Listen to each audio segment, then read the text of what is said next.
بسم اللہ الرحمن الرحیم۔ السلام علیکم، ہمارے چینل پر خوش آمدید۔ زندگی میں بعض مشکلات اس لیے آتی ہیں جن کی تکلیف دائمی ہوتی ہے۔ ہم کبھی ان واقعات کو اپنی یادداشت سے مٹا نہیں پاتے، کبھی نہیں بھولتے کہ ہم اپنے پیچھے کیا کچھ چھوڑ آئے ہیں۔ بعض اوقات تو لگتا ہے کہ ہم ابھی بھی اس یاد سے باہر نہیں نکل سکے۔ ہم کبھی ایسا نہیں چاہتے کہ ہم اپنوں کو ہم سے تکلیف پہنچے، لیکن کبھی کبھی غیر ارادی طور پر ہم انہیں تکلیف میں مبتلا کر بیٹھتے ہیں اور ان کی تکلیف ہمیں بھی سکھ چین سے جینے نہیں دیتی۔ قسمت کا لکھا ہر صورت قبول کرنا پڑتا ہے، خواہ کتنی ہی مزاحمت کر لی جائے۔ جو نصیب میں لکھا ہے وہی ہوگا۔ میں شادی کے ایک طویل عرصے بعد حاملہ ہوئی تھی۔ میری خوشی کا کوئی ٹھکانہ نہیں تھا۔ اولاد جیسی نعمت پانے کے لیے میں کب سے تڑپ رہی تھی، اور اب تو میرے پاؤں زمین پر ہی ٹک نہیں رہے تھے کہ اب میرے ہاں بھی اولاد ہوگی، میں بھی ماں کے رتبے پر فائز ہوں گی، مجھے بھی بچے ماما پکاریں گے اور میرا کردار معاشرے اور خاوند کے آگے اور زیادہ مضبوط ہو جائے گا۔ انہی دنوں میں نے اپنے شوہر سے پوچھا، آپ کو بیٹی چاہیے یا بیٹا؟ بولے، خدا جو بھی دے دے، بس رب کا شکر ادا کروں گا۔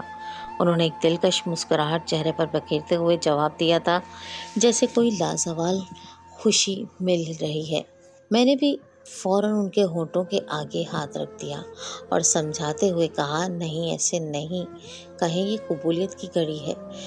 جو بھی نہیں، صرف بیٹا یا بیٹی، جو بھی میں، کچھ اور بھی شامل ہو سکتا ہے، بس اللہ سے اچھا گمان رکھیں۔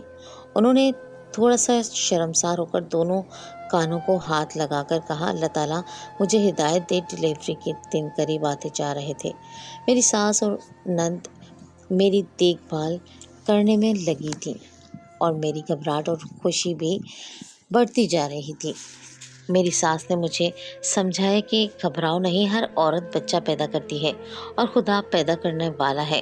جب عورت بچہ پیدا کرتی ہے اس وقت خدا اور پیدا کرنے والے کے درمیان کوئی فاصلہ نہیں ہوتا۔ خدا اپنی مخلوق بڑھانے کے لیے ایسے نازک موقع پر عورت کا ساتھ دیتا ہے۔ پھر اچانک میری خوشی کو گرہن لگ گیا۔ مجھے لت غم کا پہاڑ ٹوٹ پڑا جب مجھے یہ خبر دی گئی کہ میرے ہاں مردہ بچہ پیدا ہوا ہے، اور میری آس آغاز بیل میں بدل گئی، کیونکہ ڈاکٹر نے مجھے آئندہ کبھی ماں نہ بن پانے کی خبر سنائی تھی۔ میں تو غم کے بوجھ تلے دب کر رہ گئی تھی۔ میرے شوہر نے نند کے مشورے پر مجھے طلاق دے کر دوسری اپنی بہن کی دوست سے شادی کر لی تھی۔ قصور ان کا بھی نہیں تھا، میرے سسرالی خاندان کا وارث دیکھنا چاہتے تھے۔ قسمت میری اچھی نہیں تھی۔ میں زندگی کے بقیہ دن اپنی بہن کے پاس گزارنے لگی۔ ہر دن تنہائی کا کاٹنا بن کر گزارا کر رہا تھا۔ کوئی مصروفیت نہ تھی، کچھ ایسے ہی سخت ترین دن تھے۔ اولاد کو کھو دینے کا دکھ، پھر شوہر کے رویے کا دکھ اور طلاق کا دھبا، اور پھر مجھ جیسی بانجھ کے لیے دنیا تنگ پڑ گئی تھی۔ اور تو اور ہم بھی ایک دوسرے کی طرح لوڈ شیڈنگ سے تنگ تھے۔ نہ بجلی، نہ پانی، نہ گیس۔ وقت ان تینوں چیزوں کا انتظار کرتے ہوئے گزر رہا تھا۔ حالانکہ انسان کو صرف ایک عادت ڈالنی چاہیے کہ اسے کوئی عادت نہ پڑے۔ رات تو کسی طور کٹ جاتی تھی، مگر دن بہت طویل ہو جاتا۔ طبیعت میں عجیب چڑچڑاپن پیدا ہوتا جا رہا تھا۔ جب جس سے ملو وہ بھی عجیب کیفیت میں الجھا ہوا نظر آتا تھا۔ میری بہن کے سسرالی وہاں موجودگی ناپسند کر رہے تھے، اور میرا کوئی برا سایہ میری بہن پر نہ پڑ جائے، اس لیے مجھے ہمیشہ سناتے رہتے۔ میں نے سوچا کچھ دنوں کے لیے ماموں حمزہ کے ہاں پشاور چلنا چاہیے اور انہیں ان کی بیٹی کی مبارکباد پیش کرنا چاہیے۔ اسی بہانے کچھ دن وہاں گزار لوں گی۔ لہٰذا ایک دن میں مصمم ارادہ کر کے کراچی ریلوے اسٹیشن پر پہنچ گئی اور ٹرین کا انتظار کرنے لگی۔ اتنے میں پلیٹ فارم پر مال گاڑی آ کر رکی۔ اسے دیکھ کر لوگ ایک براؤن رنگ کے ڈبے کے گرد جمع ہونے لگے۔ اندر سے ایک بچے کے رونے کی آوازیں آ رہی تھی۔ کچھ لوگ کہہ رہے تھے کہ بلی کی آوازیں ہیں، کچھ کے خیال میں یہ بلوں کے رونے کی آوازیں تھیں، اور کچھ لوگ ڈر رہے تھے۔ بہرحال کچھ لوگوں نے ہمت کر کے پائیدان پر چڑھ کر بچے کو دیکھا۔ وہ گائے بھینسوں کے گوبر سے لپٹا ہوا بھوک پیاس سے تڑپ رہا تھا اور چند دائیں بائیں ہاتھ پاؤں مار رہا تھا۔ چند لوگ حرام حرام اور گناہ گناہ کی آوازیں کس رہے تھے۔ میں نے ڈبے کے اندر داخل ہو کر اسے پیار سے اٹھا کر سینے سے لگا لیا تو وہ خاموش ہو گیا۔ پھر اس کے ساتھ لگی ہوئی غلاظت کو صاف کیا اور بیگ سے چادر نکال کر اس کو میں لپیٹ لیا۔ بڑی بڑی بد امی آنکھیں دیکھی تھی۔ اس کا سر سیاہ بالوں سے بھرا ہوا تھا۔ ماشاء اللہ ماشاء اللہ، کچھ لوگ کہہ رہے تھے۔ اس وقت ہجوم سے ایک عورت نے بچے کا بہت احساس کیا، مجھے دودھ کا فیڈر کیا اور کہا کہ اس کو پلاؤ۔ میں نے اس کے کہنے کے مطابق عمل کیا۔ اتنے میں پولیس آ گئی۔ انہوں نے کہا بچے کو لے کر تھانے چلو۔ میں نے ان سے گڑگڑا کر فریاد کرتے ہوئے، یہ لاوارث بچہ ہے، مجھے گود لینے دیں، میں پالوں گی۔ ایک بابا وہاں موجود تھا۔ مجھے کہا کہ بیٹی کل کو اس نے جوان بھی ہونا ہے، تم اس کو کیا بتاؤ گی کہ اس کے والدین کون تھے؟ پھر یہ بھی ہو سکتا ہے کہ اس کے وارث اسے ڈھونڈ لیں اور مانگ لیں، تمہارے لیے بڑے مسائل کھڑے ہو جائیں گے۔ تم اس کے ساتھ دل نہ لگاؤ بلکہ پولیس کے حوالے کر دو، ورنہ تم کس مصیبت میں پھنس جاؤ گی۔ ابا جی نے مجھے سمجھاتے ہوئے کہا، ابا جی کوئی نہیں آئے گا، یہ لاوارث بچہ ہے، اس کو کسی نے رکھنا ہوتا تو اس طرح گندگی میں نہ پھینکتا۔ میں نے پولیس کے حوالے نہ کیا اور فریاد کرتے ہوئے کہا، بہرحال میری منتیں اور التجائیں سن کر وہ راضی ہو گئے اور مجھے باقی انکوائری کے لیے پولیس تھانے لے کر پہنچ گئے۔ میں نے ممتا بھرے لہجے میں ایس ایچ او سے کہا، میں بے اولاد ہوں، اس بچے کو گود لینا چاہتی ہوں، اس کا کوئی وارث نہیں۔ ایس ایچ او نے مجھے بہت سمجھایا، بی بی یہ بہت بڑی ذمہ داری کا کام ہے، کل کو اگر آپ کو خدا نے اولاد دے دی تو آپ اس بچے کو چھوڑ سکتے ہیں، یہ بچہ دوسری بار احساس محرومی کا شکار ہو جائے گا، بہتر یہی ہے کہ اس بچے کو یتیم خانے میں جمع کروا دیں، وہیں رہ کر جوان ہو جائے گا۔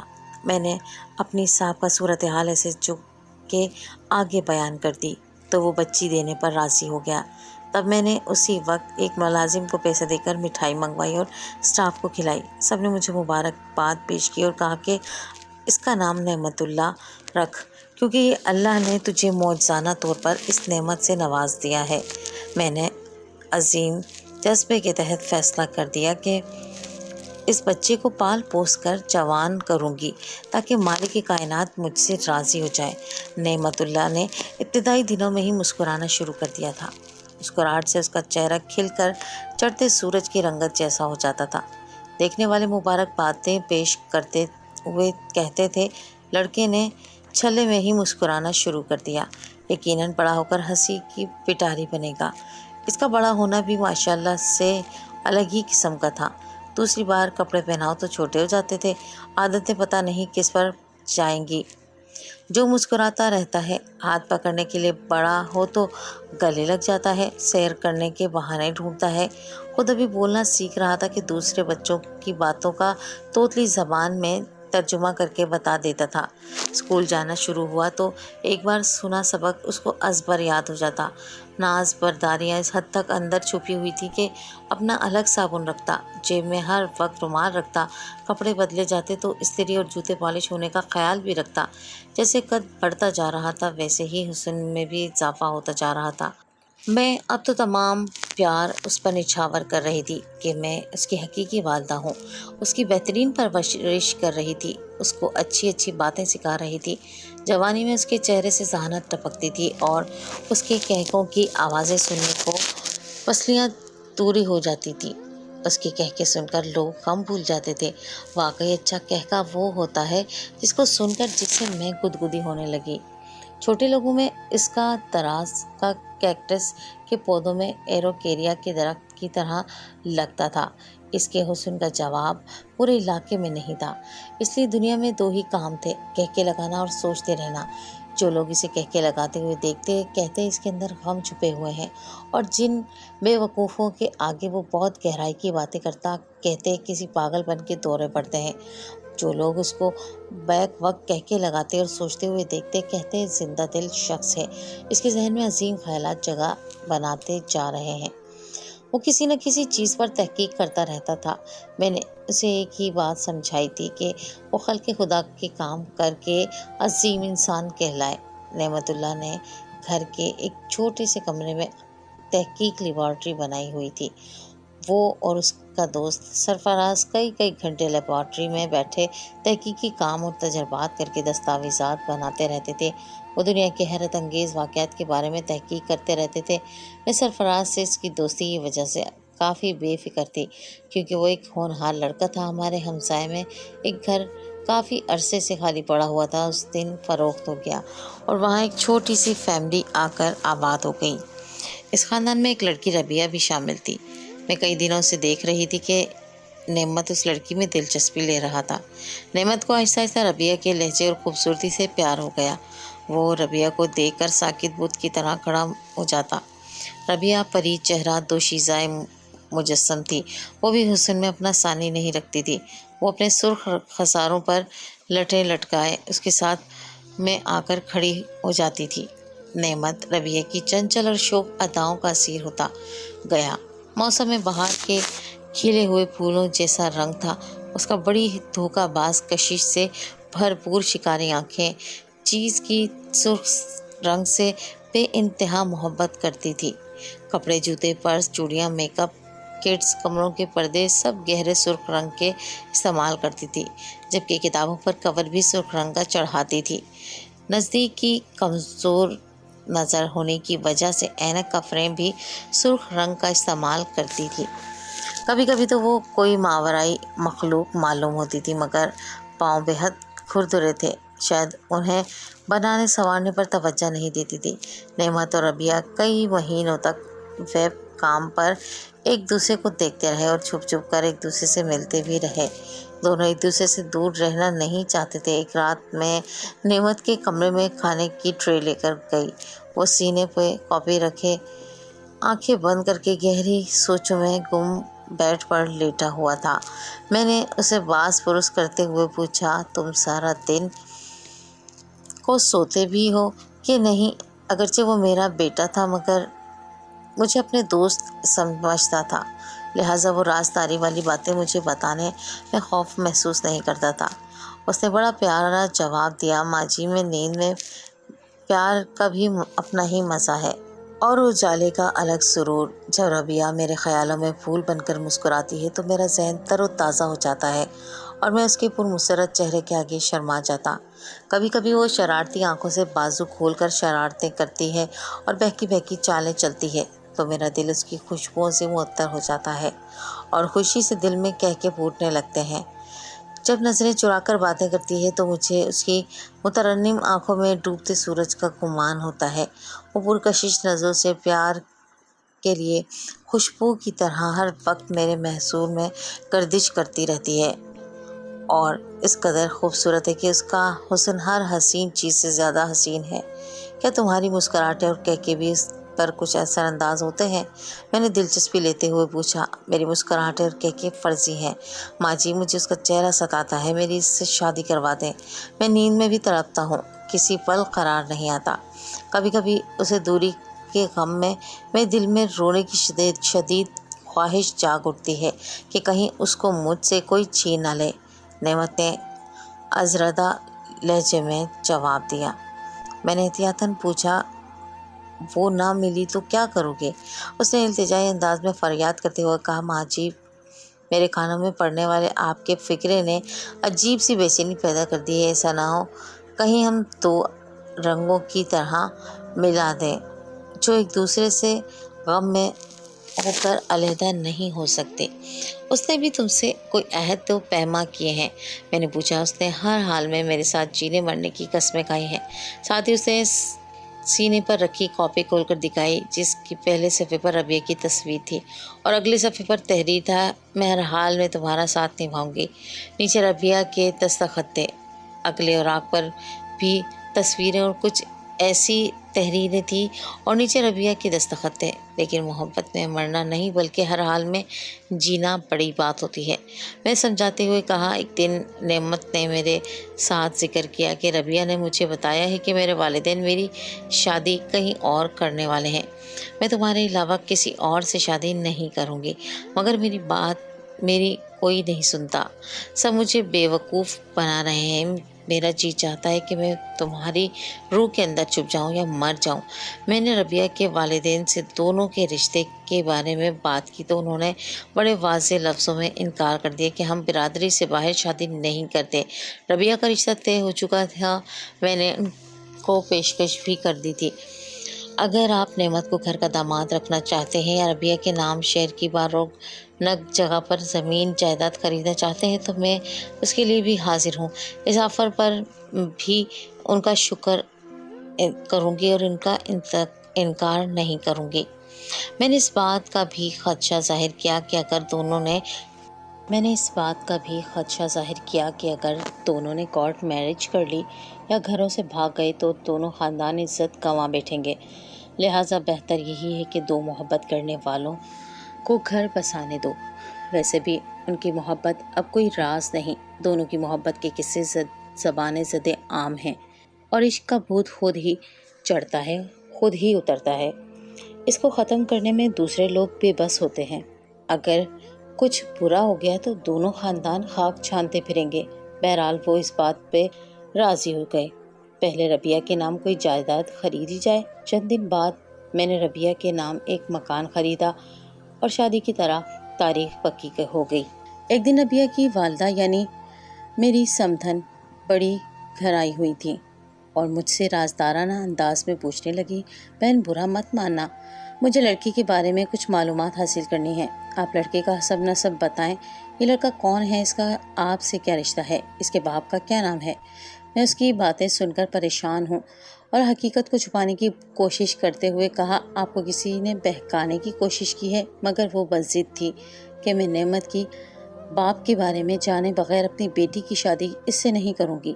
میں نے اس سے سوال کیا کہ آخر سارے معاملات طے ہونے کے باوجود تمہیں یہ خیال کیوں پیدا ہوا؟ میرے ذہن میں موجود تھی لیکن کلیئر کرنے کا موقع نہ مل سکا۔ اس نے جواب دیا۔ میں اس کی بات سن کر کچھ دیر خاموش نہیں، میری کچھ سمجھ نہیں آ رہا تھا کہ اسے کیا جواب دوں۔ سچ کہوں تو رشتہ توڑ دوں اور جھوٹ بول کر اپنے ضمیر پر بوجھ نہیں ڈالنا چاہتی تھی۔ میں نے اسے سچ بتا دینا ہی مناسب سمجھا اور پھر میں نے اسے سچ بتا دیا۔ وہ میری بات سن کر سکتے میں آ گئی اور کچھ دیر مجھے بڑی گہری نظروں سے دیکھتی رہی۔ میں نے اس کے چہرے کے بدلتے رنگ اور بدلتی کیفیت دیکھ کر اسے پوچھا، کیا میں یہ سمجھوں کہ میں بات کرتے کرتے رک سی گئی؟ اس نے میرا ادھورا جملہ سنا، جیسے سکتے کی کیفیت سے باہر نکل آئی، وہ نہیں بہن، وہ نہیں جو تم کہنا چاہتی ہو۔ میں نے پوچھا، کیا وہ نہیں؟ اس نے جیسے میری بات سنی ہی نہ ہو پوچھنے لگی، جب تم نے اسے مال گاڑی سے اٹھایا تھا کیا دن تھے؟ مجھے صحیح تاریخ تو یاد نہیں۔ میں نے اسے مہینہ اور سال بتایا تو بتاتے ہوئے مجھے یاد آ گیا۔ میں نے کہا، کچھ توقف، میں تمہیں صحیح تاریخ بھی بتا دوں گی، مگر اس سے پہلے پوچھنا چاہوں گی کہ سب تفصیلات کا جاننا تمہارے لیے کیوں ضروری ہے؟ اس میں جواب دیا، اس کی ایک خاص وجہ ہے، وہ میں تمہیں بعد میں بتاؤں گی۔ میں اپنے بیڈ روم میں گئی اور الماری سے پولیس کارروائی کی رپورٹ لے آئی اور اس کے سامنے رکھ دی۔ اس لیے رپورٹ پڑھتے ہی تاڑے مار مار کر رونا شروع کر دیا۔ میں گھبرا گئی کہ یکدم اس کی ایسی کیفیت کیوں ہو گئی۔ پھر اس نے مجھے بتایا، یہ میرا بیٹا ہے۔ میں نے اسے مال گاڑی میں ڈالا۔ اس کا جواب سن کر میرے پاؤں تلے سے زمین نکل گئی اور رونگٹے کھڑے ہو گئے کہ میرے خدایا، یہ کیا ہو رہا ہے؟ پھر میں نے پوچھا، تم نے ایسا کیوں کیا تھا؟ اس نے کہا، میرے ساتھ پیار میں کسی نے دھوکہ کیا تھا، میں حاملہ ہو چکی تھی۔ اپنے گناہ کو چھپانے کے لیے میں نے لڑکے کو جنم دے کر زندہ ٹرین کے ڈبے میں ڈال دیا تھا۔ میں اس کو مار کر دوسرا گناہ نہیں کرنا چاہتی تھی، مگر آج میں دونوں کی شادی کر کے ایک اور گناہ کرنے والی تھی۔ اس عورت کے انکشاف نے میری دماغی شریانیں توڑ مروڑ کر رکھ دی۔ وہ عورت میرے آگے ہاتھ جوڑ کر واپس چلے گئی اور اگلے دن ساتھ والا مکان خالی ہو گیا۔ عطا کو کچھ بتانا اور چھپانا میرے لیے بڑا مسئلہ بن گیا تھا کہ میں اسے کیسے ہینڈل کروں۔ اسے کچھ اندازہ ہو چکا تھا یا وہ ہماری باتیں سن چکا تھا۔ وہ بہت اداس اور کھویا کھویا رہنے لگا تھا۔ اس کے دل میں ایک کسر پیدا ہو چکی تھی۔ ایک رات 12 بجے کے قریب نعمت کے کمرے سے چیخوں کی آوازیں بلند ہو گئیں۔ میں مشکل سے آنکھوں کے پپوٹے کھول کر کھڑی ہو گئی کہ اس وقت چیخوں کی آوازیں کیسی اور کہاں سے آ رہی ہیں۔ جیسے ہی میرے حواس ٹھیک ہوئے مجھے محسوس ہوا کہ یہ آوازیں تو نعمت کے کمرے سے آ رہی ہیں۔ میرا دل نعمت کی دل چیرنے والی چیخوں سے پھٹنے لگا اور کنپٹیوں سے خوف کی لہریں گردش کرنے لگیں۔ ایسے معلوم ہو رہا تھا کہ نعمت کے کمرے میں بدروحیں چنگھاڑ رہی ہوں۔ میں اس کے کمرے کی طرف دوڑی۔ اس کے کمرے سے شعلے باہر نکل رہے کی کوشش کر رہے تھے۔ دیواریں لرز رہی تھی، اندر سے چیزوں کی چٹکنے کی آوازیں آ رہی تھی۔ باہر کھڑکیوں اور دروازوں پر لگے رنگ عجیب ڈراؤنی شکلوں کا منظر پیش کر رہے تھے۔ میں نے حیرت اور کشمکش میں دروازہ کھولنے کی کوشش کی تو ناکام رہی۔ آخر ایک بھاری کرسی اٹھا کر میں نے دروازے پر دے ماری اور ایک دھماکے کی آواز سے کھل گیا۔ کچھ شعلے اور دھواں میرے جسم سے ٹکرائے، میرا چہرہ تھوڑا جھلس گیا۔ سامنے نعمت تڑپ رہا تھا اور آگ کے شعلے سانپوں کی طرح میں اس کے چاروں طرف لہرا رہے تھے۔ میں واپس اٹھ کر ایک کمبل لانے کے لیے بھاگی اور واپس آ کر جلدی سے اس کے جسم کو کمبل میں لپیٹ لیا اور وہ ایک دودھ پیتے بچے کی طرح میرے جسم سے چمٹ گیا اور دھاڑے مار مار کر رونے لگا۔ میں نے اس کی پردرد آنسو صاف کیے اور تسلیاں دی۔ تمہیں کچھ نہیں ہوگا، تمہیں صرف میرے لیے جینا ہے۔ ایک ہی بات دہرایا جا رہا تھا، میں مرنا چاہتا ہوں۔ اچانک نعمت میری طرف ایسے دیکھنے لگا جیسے یہ اس کی آخری سانسوں کا وقت ہو۔